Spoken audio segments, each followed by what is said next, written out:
The views and opinions expressed by participants and callers during this program are solely their own and do not necessarily reflect the views, opinions, or policies of ZIZ Broadcasting Corporation, its management, or sponsors. The station accepts no responsibility for statements made.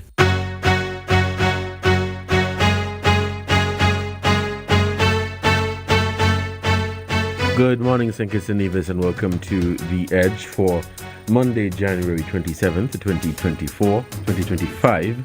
I'm Devonne Cornelius, and thank you for joining me in the program for today. This conversation is also being carried live via our social media platforms. Check us out on YouTube at ZIZ Online and via Facebook at ZIZ Broadcasting Corporation. When we open the phone lines, you may call us at 662-8674. That is 662-8674. You are listening to The Edge. It's just 4 minutes past. Let me use this opportunity to extend birthday greetings to those of you who are celebrating today or during the course of the week. And, of course, remember those who are mourning the loss of a loved one. And I hope that you find comfort during this difficult time. Joining me on the program today is Special Advisor in the Prime Minister's Office, Austin Edinburgh, and we will be speaking on matters of national importance. And so I encourage you to stay tuned, and of course I'll open the phone lines later for you to call in and share your views and opinions on those matters that we've discussed for today. Again, the number to call is 662-8674. For those of you who may be wondering, that is the only line we have available during this time, as we are doing some renovations and we had to make some shifts and some movements here in the studio. And so the other phone lines are not available at this time. And we humbly apologize for the inconvenience that this may have caused. And we ask for your understanding and cooperation as we make some improvements here to better serve you. Mr. Edinburgh, good morning and welcome and Happy New Year to you. Good morning, Devon, and to your listeners, and I would say, because the year's already old, it's the first time that we are sitting for 2025, and so I want to extend to you the best wishes 2025 and beyond, and also to your listeners. Devon, I think that St. Kitts and Nevis, as a society, as a state, ended the year on a high, in spite of what others may try to make it out as. In a good place, and I say a high because there were some things that were trending negatively earlier in the year, and we have had a real positive response towards the end of the year. And so let me speak firstly of crime and violence, particularly violent crimes. And the fact that somewhere around June, July, August, people were talking about SSU and RSS and state of emergency and all those things. But even then I remember saying to you, Devon, that it is being done differently. There were certain things that, based on information that we had, was expected, because nobody liked change, and they will try to do whatever they think they need to do for the same to remain. But the administration persevered with its approach to crime and violence as an all-inclusive. The 90-day campaign was launched, not just consultations, but a campaign over a period of 90 days that would give people the opportunity to be involved and to feel involved. And as a part of it, there were consultations, and all of those things happened. Persons listened, persons joined in, and there were some differences in the way this one was done. One, that it was a whole of society approach. I think that is the most significant reason why it is thus far as successful as it is, because we are moving beyond the 90 days at this time. And so it was an all of society approach. Every effort was also made to include all of the political parties, because whether we want to believe it or not, politicians wrongfully or rightfully have great influence on the behavior of the citizenry. And so every effort was made to include all political parties in the Federation in this endeavor. But I strongly believe, and in fact the statistics is bearing that out, that it is the whole of society involvement that was responsible. The government, the administration and the government agencies, and they're different, the political parties, as I said, the faith-based organizations, community organizations, and the Chamber of Industry and Commerce. Everybody was involved. And so I believe that is where the difference, the significant difference, lie. And the fact that it was approached from a public health perspective, where you didn't only look at the criminal aspect of it, where suppression would have been the only thing that you could administer in that regard. We also looked at prevention, which is extremely important, because while it is necessary to suppress as a matter of prevention and as a matter of detection, and it is important to detect and prosecute, it is also very important socially to have social interventions. And so, again, I say, we ended on a high. As a matter of fact, the last quarter saw a 56 or nearly 60% decrease on the previous quarter.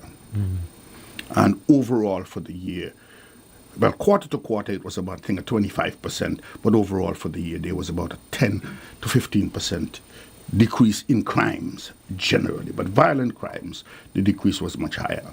And so we have to commend all of us. No individual. While we recognize the contribution of various agencies and organizations, I also believe that the praise should go to the whole of society. I too saw statistics from the police force as they were speaking on last week's edition of In Focus. That means the commissioner and the assistant commissioners, deputy commissioner, and they gave statistics as it relates to, of course, homicide, the major crimes, break-ins, robberies, and all, sexual assault. And that was the figure they gave. Well, it was for that year 11%, and that they ended, in their opinion, 2024 successfully. They were able to make some arrests and close some of the matters as it relates to homicides, and we ended 2024 with the latter part of 2024. There were no homicides. And of course, and everybody in St. Kitts and Nevis would want for that to remain that way. I'm happy that you pointed out the fact that with regards to the 90-day campaign, it was a whole of society approach where everybody from all walks, all corners of our community had an opportunity to weigh in on what they believe the approach should be as it relates to tackling crime and violence. And you saw where community groups and organizations came together to give their ideas. You also saw the science perspective of it. I recall sitting in presentations being made by, I think, Lance Richards, Alicia Collins, and they gave a very comprehensive breakdown of the trend, the crime trend, and the crime statistics in St. Kitts and Nevis over the years, the root cause, and how exactly we are going to address this. With that being said, when you're addressing or tackling this issue of crime, in order for us to see long-term results, it needs to be long-term in terms of how you're tackling the issue. And so it can't be a case where we have this program or whatever it is, you go on for a year or two and then we fall off. It must be continuous. And because it's a whole of society approach, it therefore means that we need everybody involved who were involved at the initial stage to continue to lend their support. It's 11:14. We'll take a break, and when we come back, we'll head back into the conversation. Stay tuned.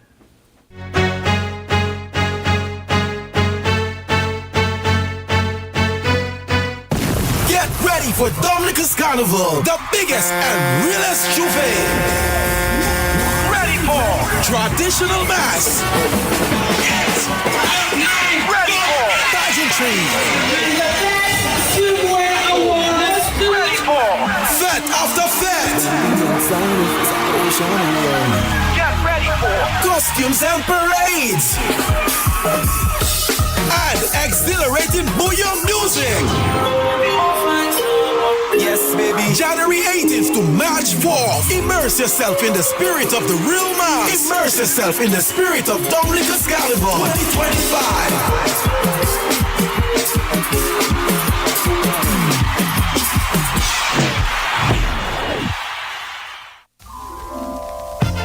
Hey, guess what? It's Radio Market. Call in and sell your merchandise. You can negotiate, give and trade. We on radio, internet, and TV. Like us, share us, and subscribe to ZIZonline.com. And remember, we don't sell nothing over $5,000. Join us every Saturday morning at 10 o'clock right here on ZIZ Radio. Call 465-6120, 465-1903, 662-8674, or 718-577-2916. ZIZ Radio, giving back to the people.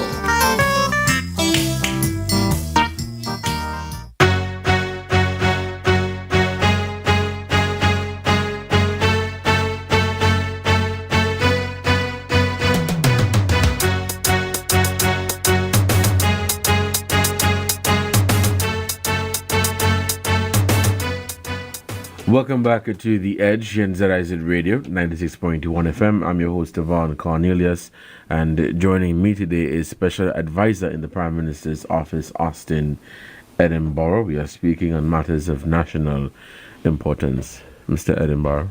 Yes, let me, Devon, just round off with one statistic with respect to violent crimes, and that is the detection rate for 2024.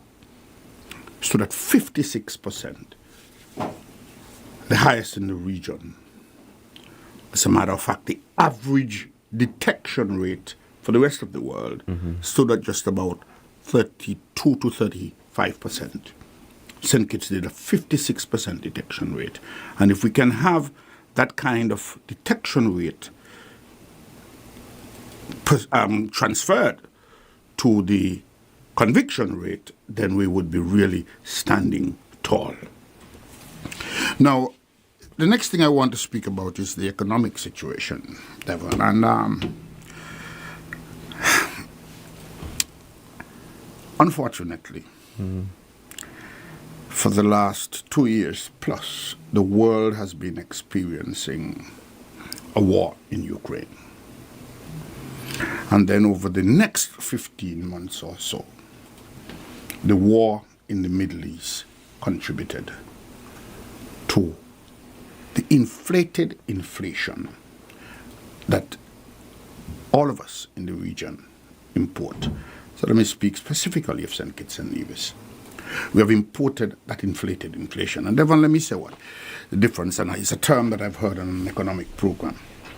Inflation is a general rule of run-of-the-mill. Shipping goes up, things goes up. There's a general increase that people look for that contribute to inflation. But when there are man-made or even disasters, but man-made in particular events that before it happened, they knew that it would cause an artificial spike in inflation, or it must have been perceived that it would cause an artificial spike in inflation that is called inflated inflation, because what happens is a normal trend of inflation has been inflated by these activities. And so these two wars did that, and we have to import it. And so it has been affecting our people. Price of goods go up, people don't understand, and of course you're going to look to the suppliers and say that they're inflating and that they are gouging and all of those things. But these are uncontrollable things that even the importers and retailers have no control over. And so that happened, and that was intensified in 2024. And really we began to feel it more towards from about May or so. Prices went up. But even before that time, Devon, I want to say that this administration, led by Dr. Terence Shue, the St. Kitts Nevis Labour Party administration, established a cost of living task force. It was not because of the event, but it's because we are aware that cost of living will rise, and it will cause inflation. It will affect adversely the citizenry. And so this administration is determined that whatever decision it makes on these things must be an informed one. And so, again, it included the administration, it included government agencies, and it includes, because it's still happening, the private sector. Okay. And so those are the stakeholders, and we are moving into making some subcommittees and including other aspects of our economy in the discussion. But this happened even before the real bite took place with respect to the inflationary cost that increased our cost of living. And so the government was aware that certain things were happening, and discussions were having about how to respond. What is the most effective way to respond to these extraordinary challenges?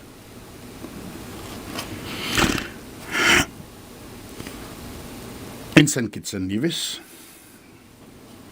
everybody likes a bonus, Devon. Everybody. I like a bonus too. Naturally so. I said everybody likes a bonus. But there are times when a bonus really won't help you. And a bonus will do you more harm than good.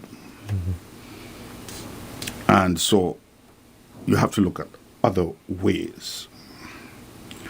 And I want to address a particular aspect of the demographic of the society, that some deliberate attempts have been made to bring a sour relation around the BBW that was determined by the government, and then I'll get into the BBW. It has to do with the pensioners, Devon. And I can say emphatically that it was a political campaign. And I'm not upset with them. I'm being into politics. And I know that you look for where you find the weakness. It's a part of the cycle. It's a part of the cycle. So I'm not upset with them. But it is important that I let the public know that it was a campaign that was driven by partisan politics.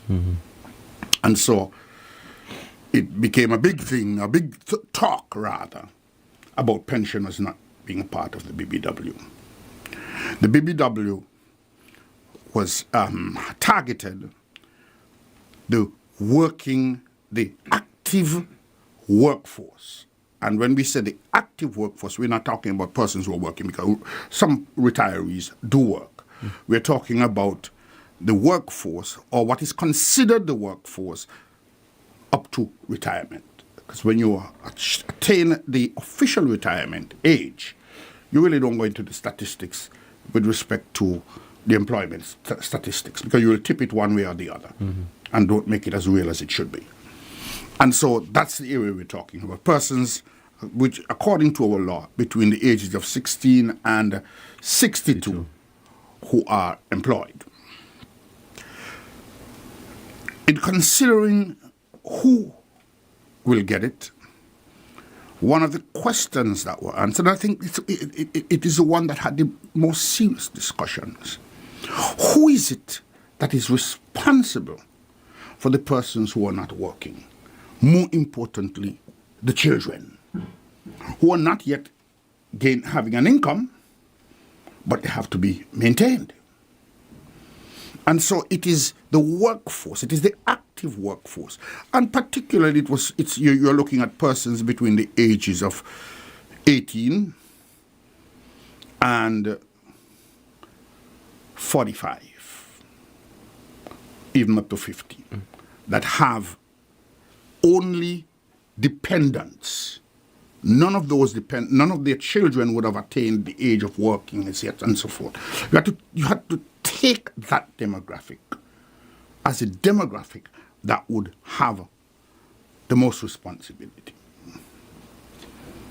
There are persons who would be over 50, who would still have, but may have a child that have now begun to work, but they would still have children that are dependent, fully and totally dependent on them. And so it was determined on that, other things, but that sort of where the crystallization was done to target persons who are within the active workforce between the ages of 16 and 62. And I believe that for persons not to take this into consideration when they are talking is unfair and unreasonable. In terms of the initiative benefiting the working population and their dependents. Okay. And see, Devon, some of the dependents would include some of the very pensioners. Because you wouldn't know unless you have the statistics, especially from the banks, because the banks are the institutions that most ask you for your dependents. But if you go into a bank and you're seeking a loan, when they're asking you about dependents, they don't only ask you about your children. They ask you about your parents who are retired, if you have any of those as dependents. And so they are, in the normal scheme of things, on the list of dependents of the group, the subsect, the demographic of the population that was recognized and identified as the part that we would. Now, additionally, it would also mean, Devon, and this became crystal to me when someone called me who is receiving it. Additionally, you'll find that some of these pensioners would have 1, 2, 3, maybe even 4 children of theirs who would qualify for the BBW. Now, this particular lady who called me, her mother's a pensioner. She gets the BBW, and she said to me, I want to say thanks to the administration for this. Well, she said the government. I want to say thanks because of the BBW, I'm able to do a little more for my mother in terms of assisting her with her groceries and other expenses.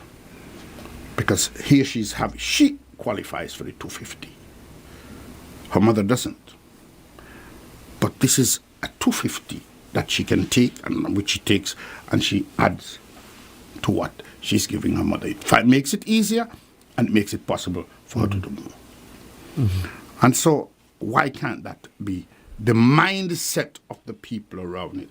Why should it be the responsibility of the government to also take care of the pensioners at this time in a special initiative, which will last for the next 6 months.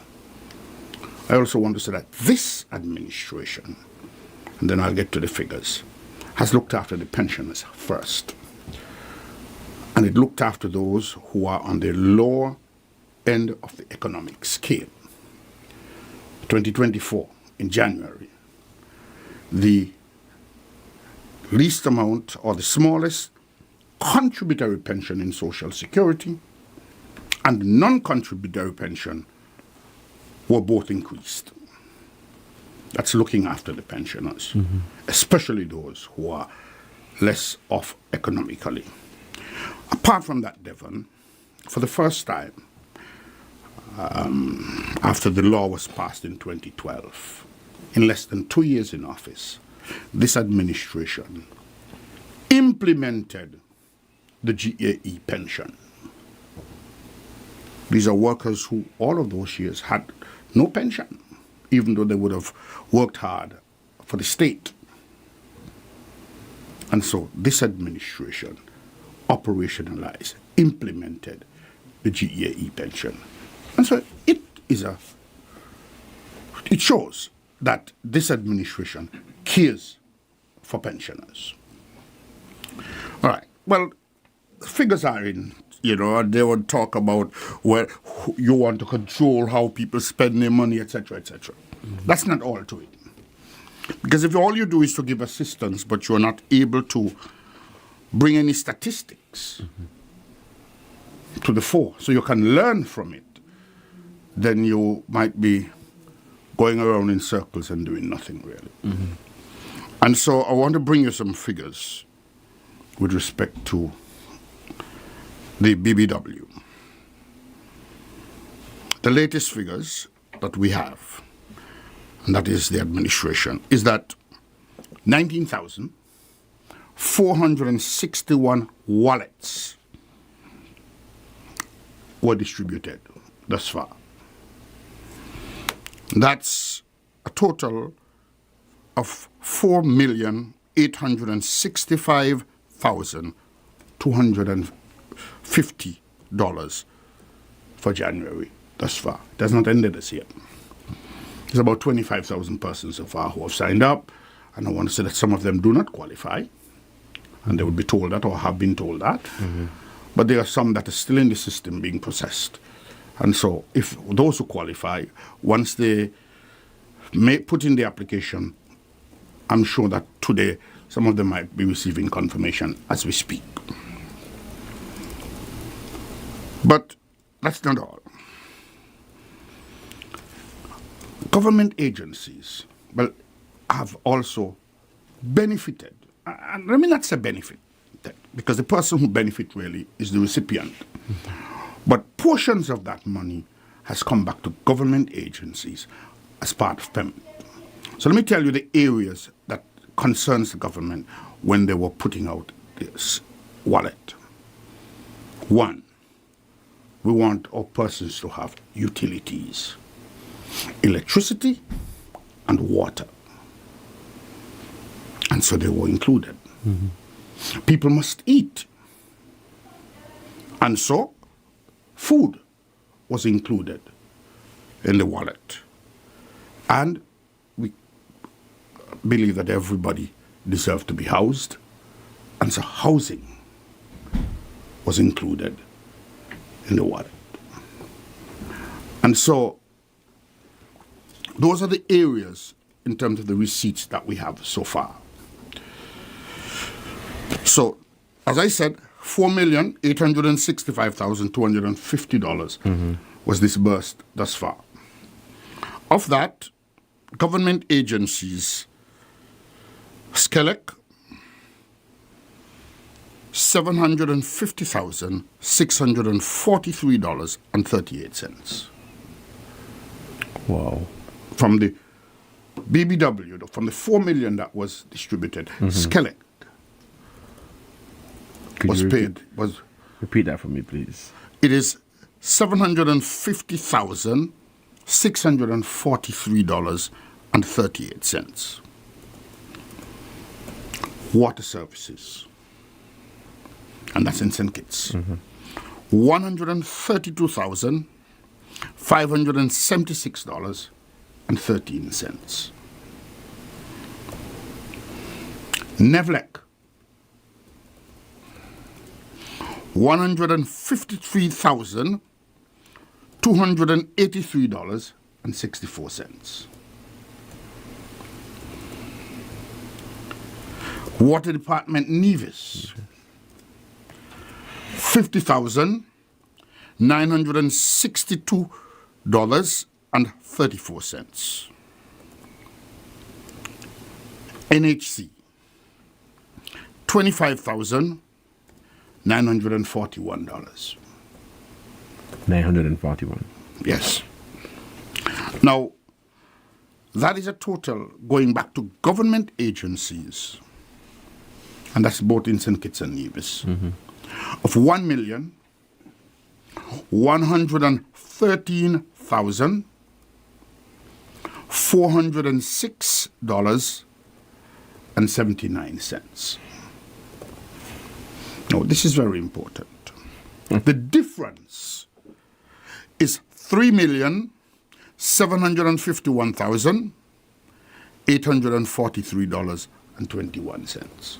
Now, what that means, non-government agencies, the shops, regardless of the size, as long as they accept JAD payment, the supermarkets, and other non-government agencies that is allowed to be paid. So that this went directly into the economy. The $1,113 of what I told about government agencies, that went back into the government agencies. But into the economy, some $3,751,843 just for January went back into the economy from the BBW. Now, so the percentage that went back to the government agencies would have been 23% of what came out. 23%. So we are talking about 77% of what came out going back into the economy. Why is this figure important? Why is this statistics important? As I said, you hear people talk about what they will do or what they did with the money that when it goes to their account. This would have done two things. One, it would have showed them the importance, if they didn't do that before, of using assistance where it is needed. But for me, even more important, it provides statistics to the government so that it can improve on its planning for assistance programs. Do you think we would have been seeing these numbers, Skellig and Nevlec, Water in St. Kitts and Nevis, had the monies been directly deposited to our accounts? But I would say no. First thing, maybe I can't say that they would not have spent it. Maybe they would have, but it is only maybe. But even if they did, we would not have been able to have the data. Right. This way, through the JAD, you have the data. And data is important to any government anywhere in the world to develop proper planning. So for those who, without having all of the information and knowing better, but choose to do worse or say worse for whatever reason, I'm hoping that they understand why it was done this way, Devon. And if they didn't understand before, they truly believed that it was something bad, that they will now begin to realize that it is not bad at all. It provides you with valuable statistics and data that you need for future planning. It's 11:38. We'll take a break, and when we come back, we'll try to open the phone lines to begin taking some calls.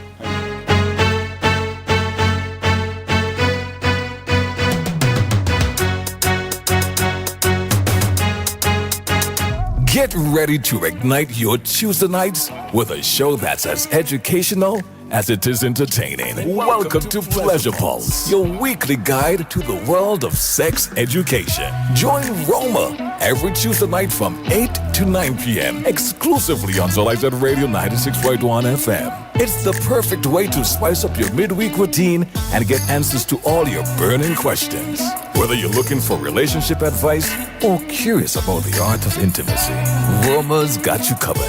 Pleasure Pulse, every Tuesday night from 8 to 9 p.m.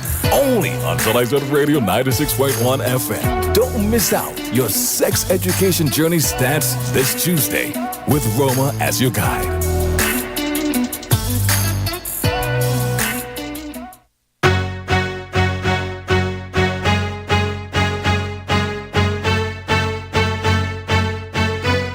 Jeff, you leaving already, boss? You sure you could drive after them drinks? Yeah, I could handle it, Ain't too far from here.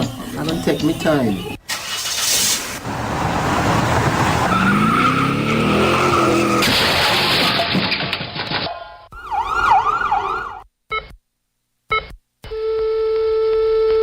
Oh my God!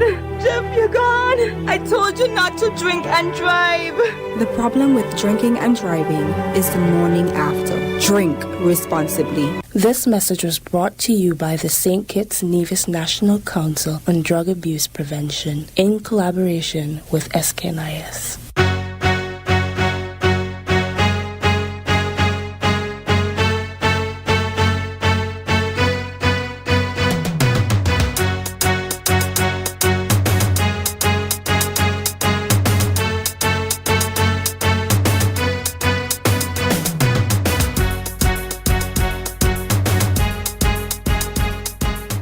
Welcome back to The Edge here on ZIZ Radio 96.1 FM. The phone lines are open. 662-8674. That's 662-8674.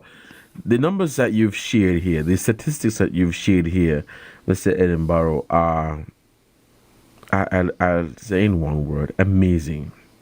And I'm grateful for the statistics.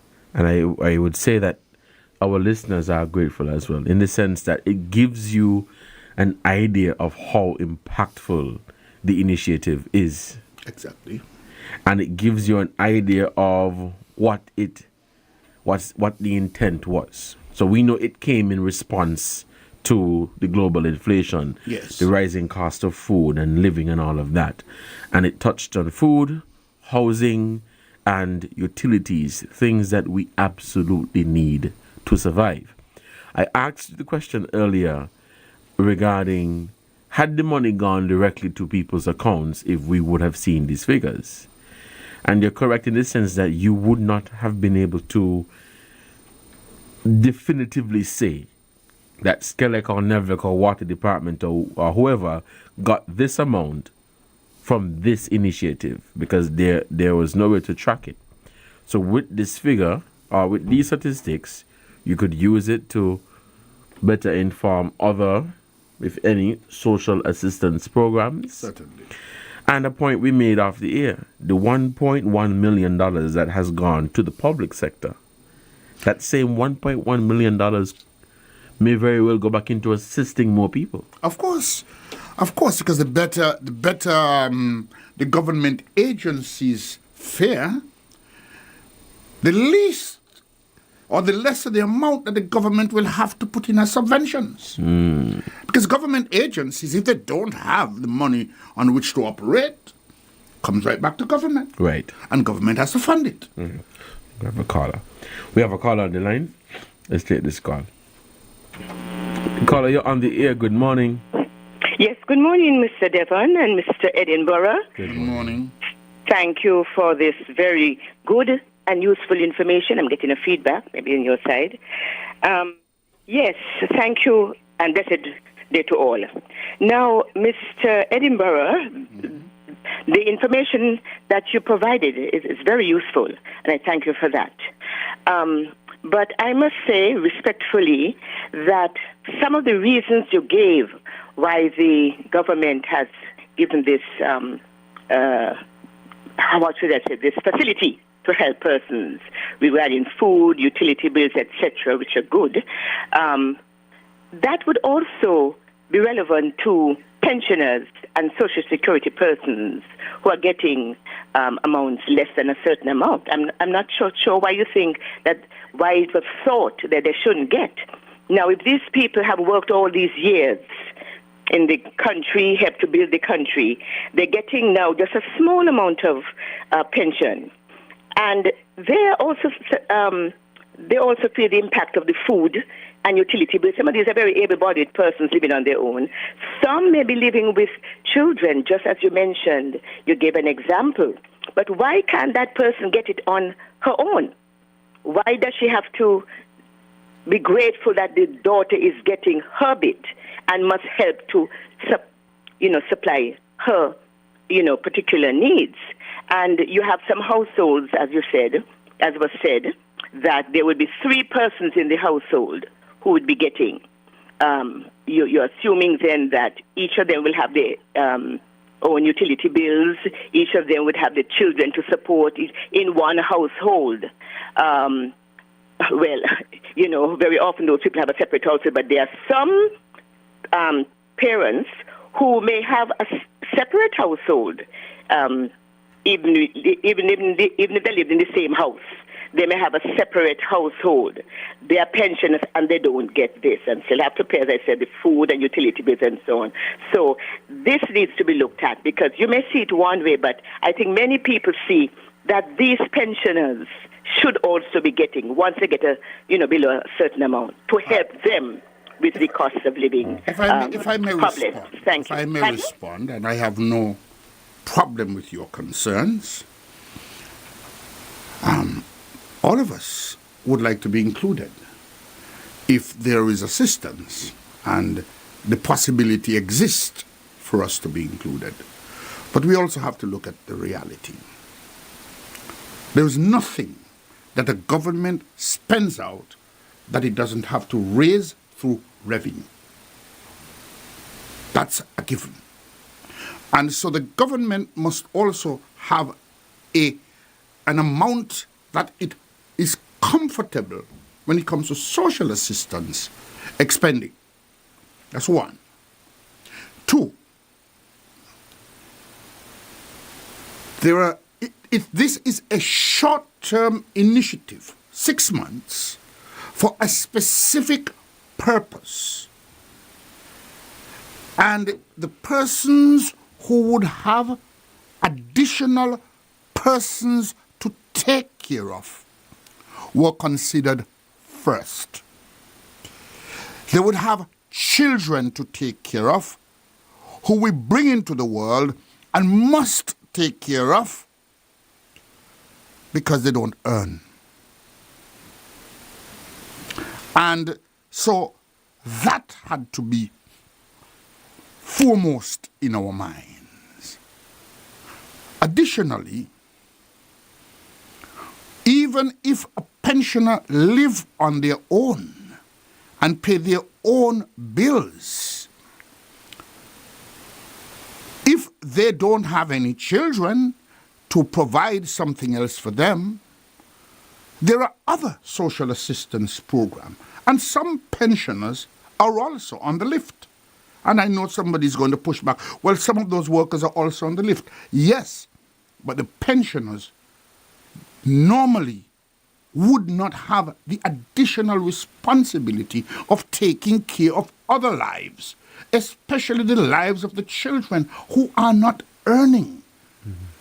And so the government has to ensure that its policy will do the most good to the largest number of persons when it is implemented.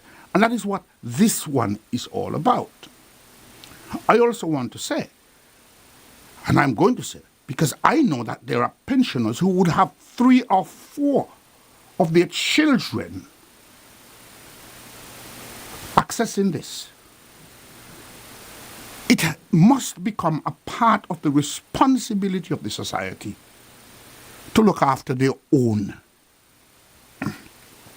It can't always be the government to do so. And additionally, and especially those who are civil servants and are getting pension, that comes out of the government coffers. Because they would not have contributed anything to that pension. Difference being Social Security, where you would have made a contribution, but always in Social Security. If you're receiving pension for beyond 5 years, then you would have already received almost all that you put into the system. So all of these things has to be taken into consideration. And I don't want us to, at this point, be pointing fingers at each other. Out of this, everybody has the possibility of being assisted, even those who are not directly receiving it. Let us, as a society, do the best that we can to ensure that if we get a little more, then we share a little more with our elders. And if children who are getting can't find it reasonable to give to their elders, then I'm going to have to ask a hard question. Why should the state?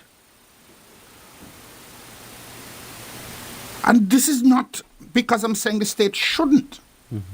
I am saying that all of us should, in some way, shoulder our own part of the responsibilities. And this is only for 6 months. And so let's do that as a people.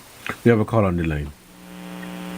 Hi, good morning, gentlemen, Mr. Cornelius and Mr. Edinburgh. Yes, good morning. This is just a question for Mr. Edinburgh. Yes. I am a pensioner of the government of St. Kitts and Nevis.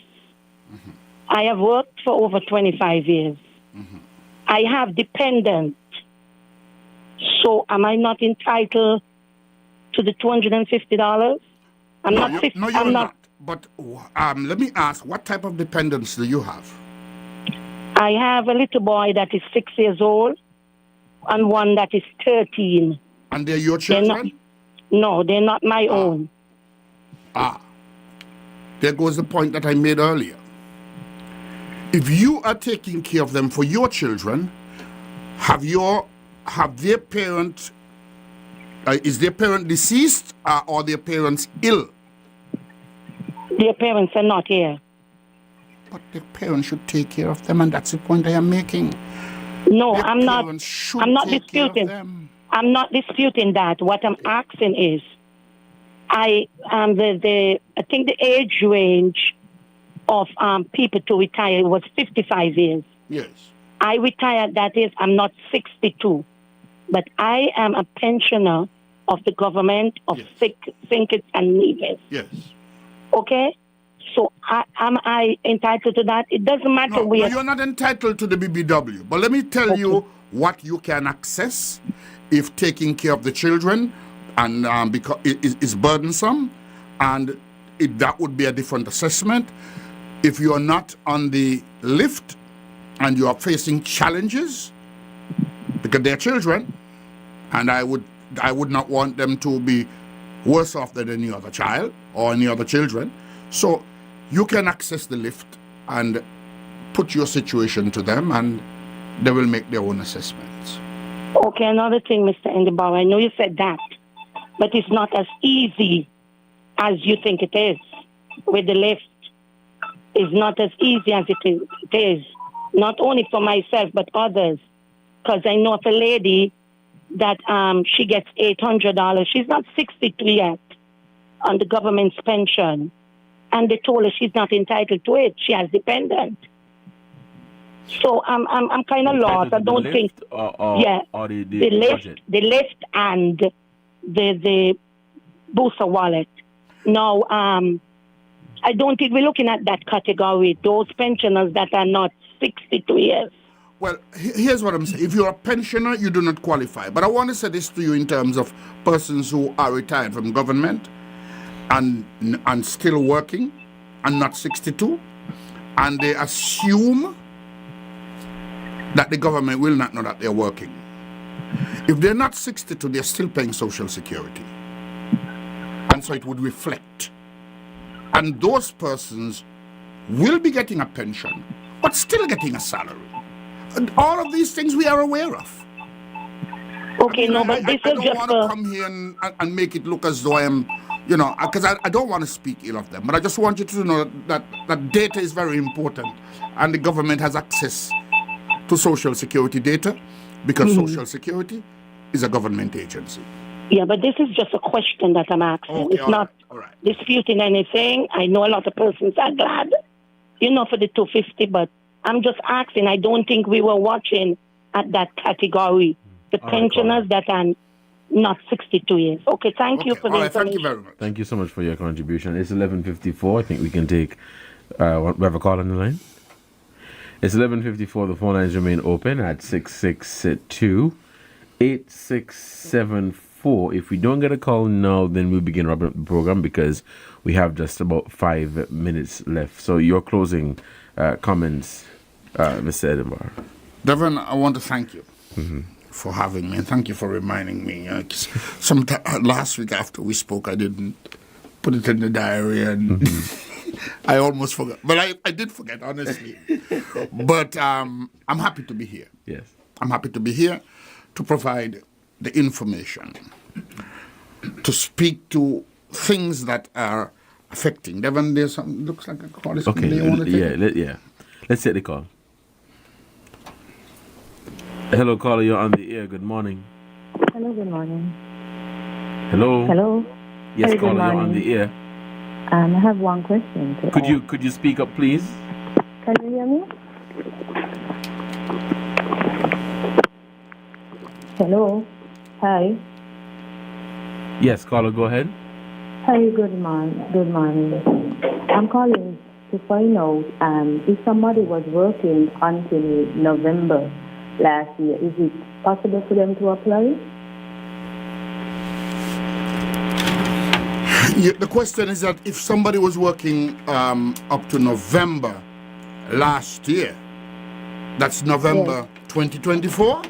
Yes. Of course. Of course. Okay, thanks. Okay, thank you. All right, thank you very much. All right, caller, thank you for your contribution to the program.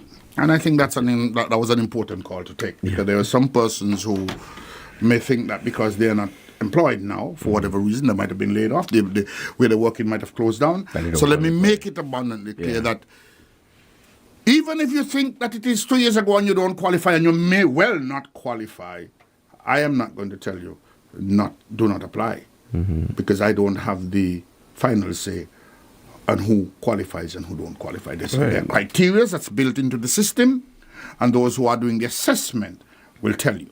So once you was more recently become unemployed, especially, do apply.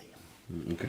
Go ahead. All right. So I was just saying, Devon, I'm really delighted to be here to provide information because, it is necessary. And Devon, this has provided the government with statistics. It has provided the country with statistics.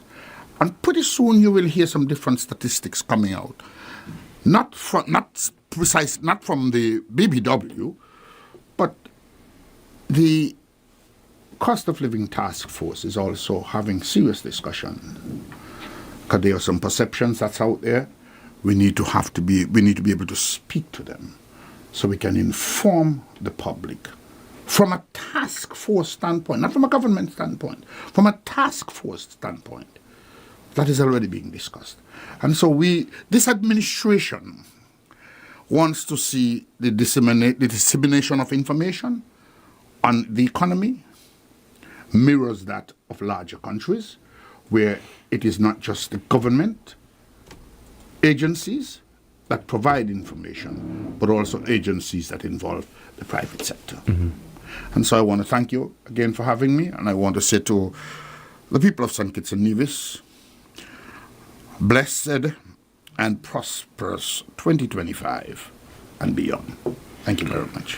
Thank you so much, Mr. Edinburgh, for joining me on today's edition of The Edge to provide some information on matters of national importance, particularly the Budget Boost Wallet initiative. And thank you so much for sharing these numbers with me and with the listening audience.